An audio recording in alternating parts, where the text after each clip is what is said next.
Last year you told us, If you hear an eerie sound going across Dallas, that's me with my head in the pillow screaming at night, pining away, wanting to get in a position to get a Super Bowl. since the end of last year, has that crying been better, worse?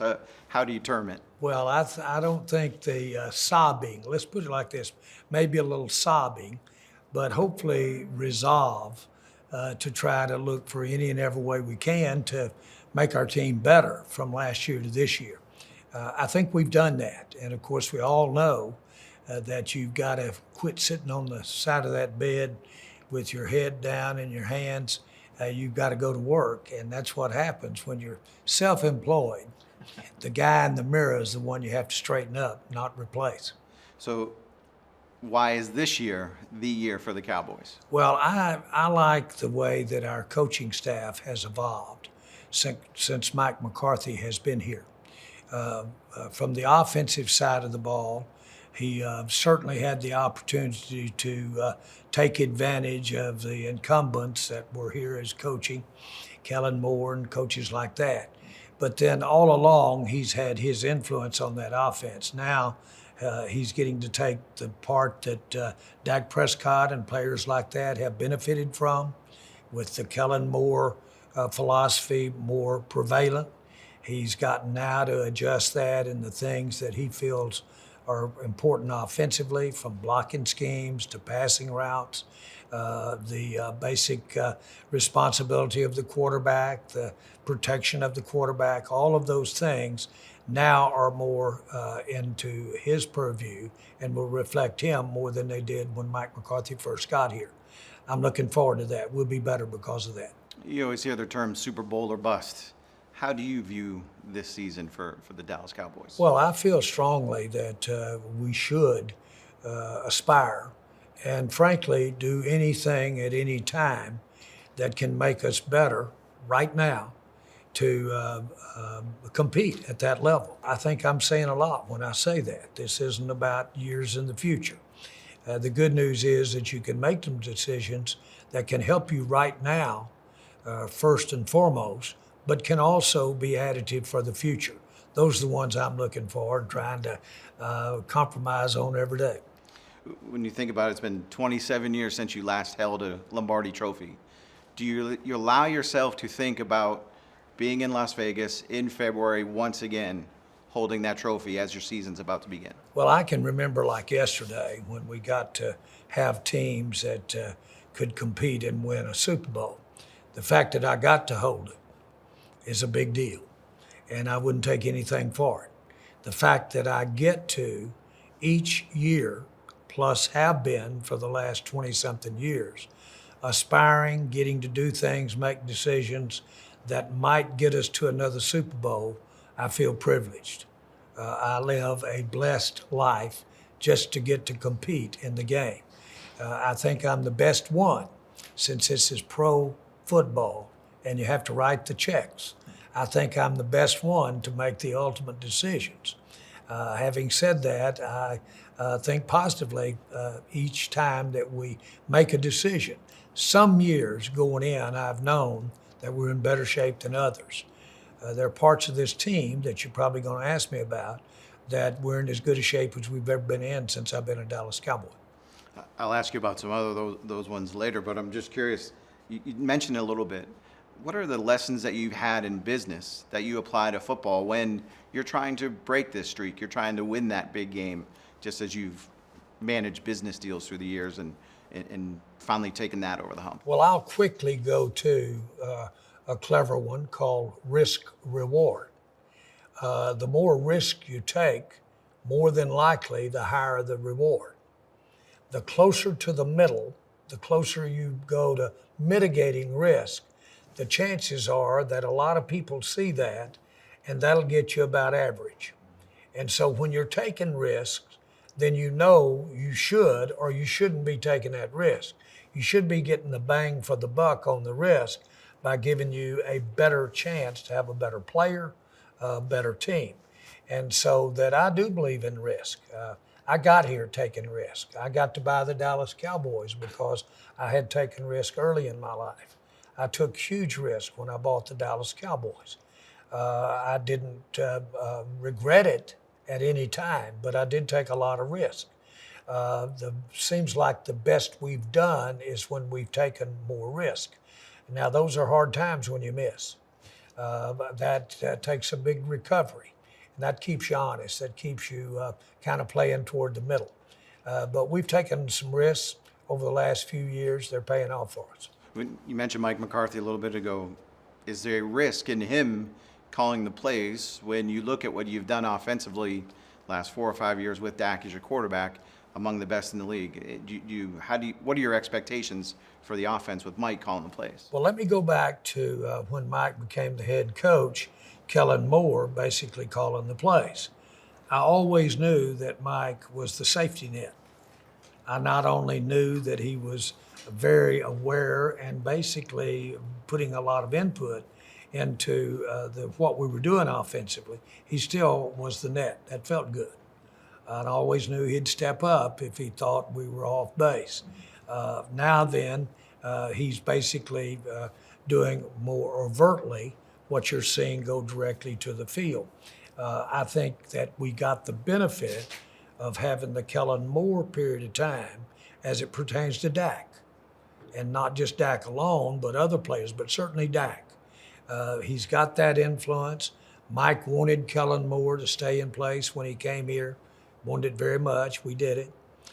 So he's going to have the benefit of Kellen, but at the same time be able to really, I think Mike benefit from having seen these players play, having seen the pluses and minuses of what Kellen did as a play caller. I think all of those things will make us a better team now. You mentioned Dak. It's year 8 for him as your quarterback. He's gotten you to the divisional round, have not been able to get past there. He had the interception issue last year. What does he still need to prove to you that he can be a Super Bowl quarterback? Well, I think that we first of all have to realize how few Super Bowls that even the greatest quarterbacks attain. It's never too late to start.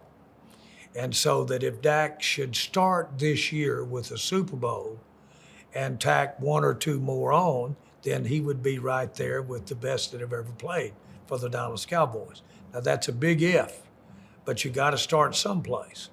But when you do, with 1, you breathe in rarefied air as a quarterback.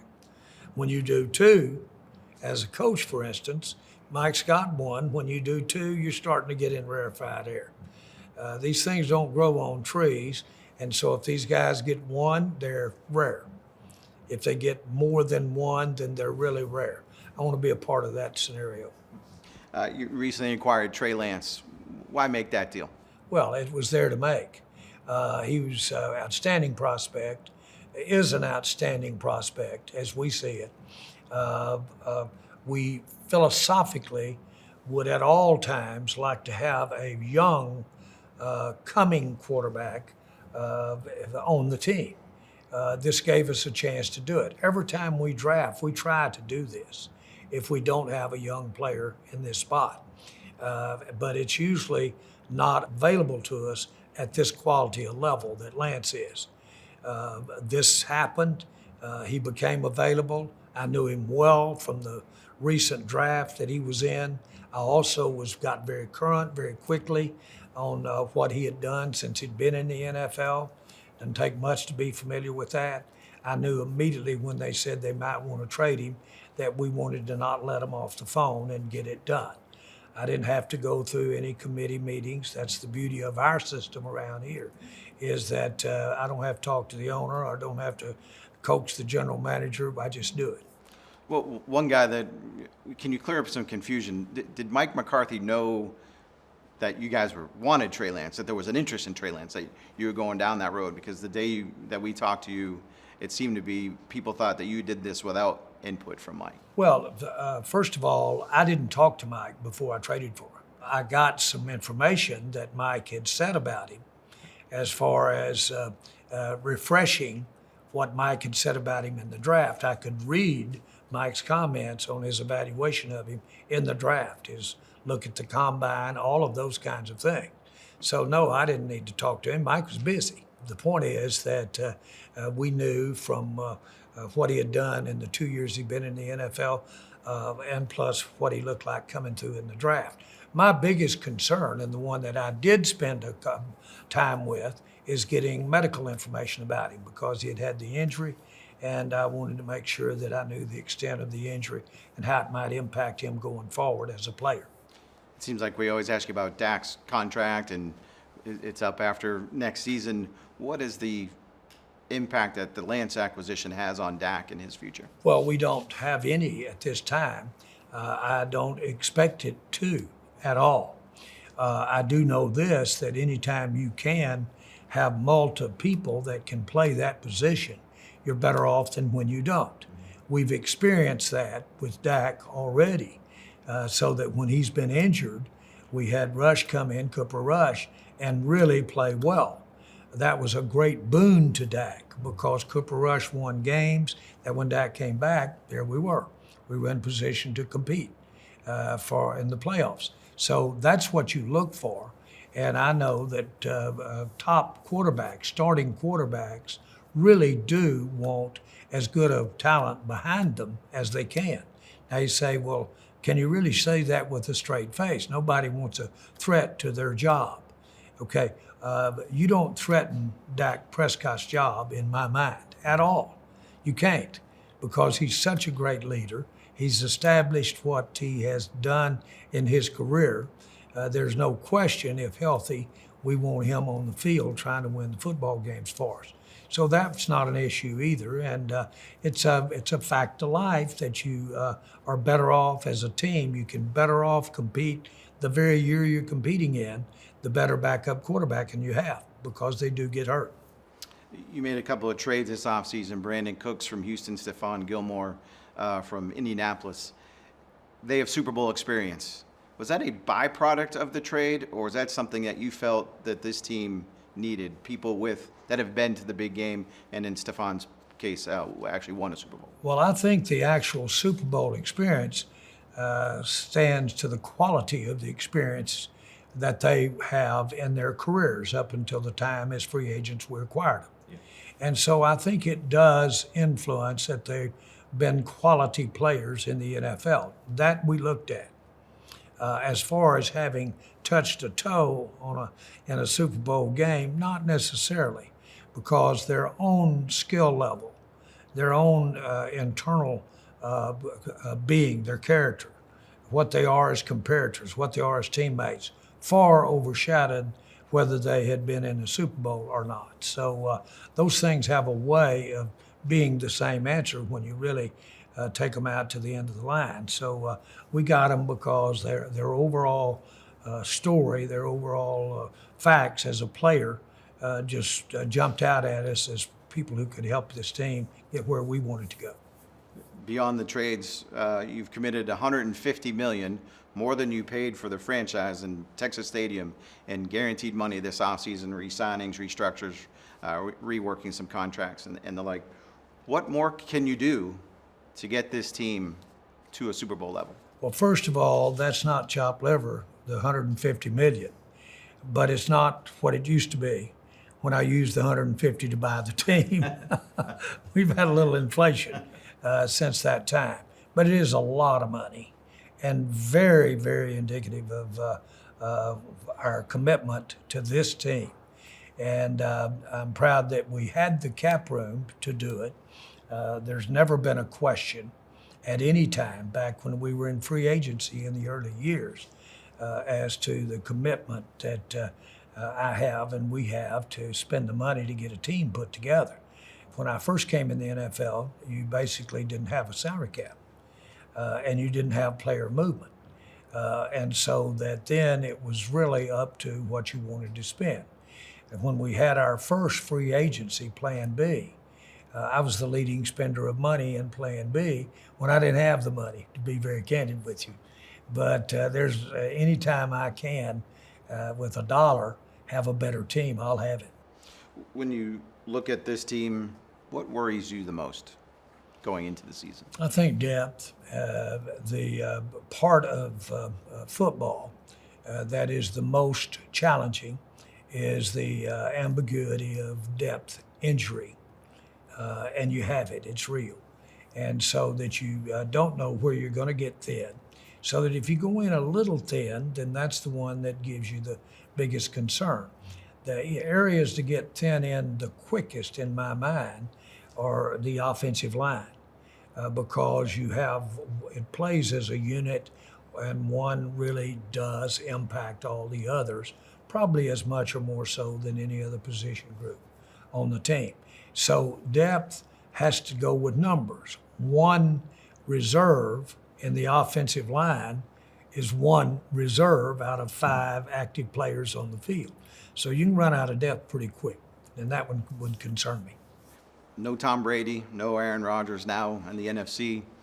Is this the Cowboys' best chance to compete when you look at the rest of the conference to get to an NFC championship game, to get to a Super Bowl? I look at the competition as stronger than I have in several years in the NFC East. That's a concern. On the other hand, I think we're better. I think our defense has improved, our coaching, our personnel. And I think that offensively, that Dak will have a better year because I'm not anticipating an injury as he's had in the past years. And I'm also anticipating an improvement because of the changes we're making on offense. When you look, as soon as next year you can sign Micah Parsons to a contract extension, I mentioned the $150 million a minute ago. Are you prepared to make him the highest paid defensive player in NFL history? Is that a number you have to consider? I'm not sure about your question there and about the amount of money that you're throwing around, but the point is that we want him to have that kind of year this year so that this becomes a conversation in the future at that level. And we think he will. We know that we want him to, again, compete and be that type player. I hope he is, and I think that he will be. If you're not holding that trophy in Las Vegas in February, how different could this all look in 2024? Well, I don't think that you would, it's according to really how we played opening day against the Giants, how we are as a team as we evolve through this season. All of that will weigh. We could very easily have a team that doesn't hold the trophy up, but be dramatically better than one that if you cleaned house. And so we'll let that set of facts, that play during this 23 year, be the influencing things when we get to 24. So you ask me, is winning a Super Bowl imperative without blowing this team up? And I say, no, it is not. We've got too good a team. We've got too good of contracts in place with good players. We've got a great coaching staff. No, it's not imperative to making changes if we play well this year. Is that a different mindset that you've had from years ago? Or is that something you feel like you've always had? No, not at all. I take a lot of pride in that I read the tea leaves as I see them at that time. And certainly it helps to reflect back when all that counts is the future. The back part last week is as dead as Napoleon. It's gone. On the other hand, that's all you've got to look at, and then you can project looking forward. We do that all the time. I do it every day in almost every phase of my life. And I use the principles that I've learned over the years to make those decisions. That was great. Awesome. Perfect. Thank you very much. Awesome. That's good Appreciate stuff. it. Yeah. We ought to do this every day. Yeah, let's go. Yeah.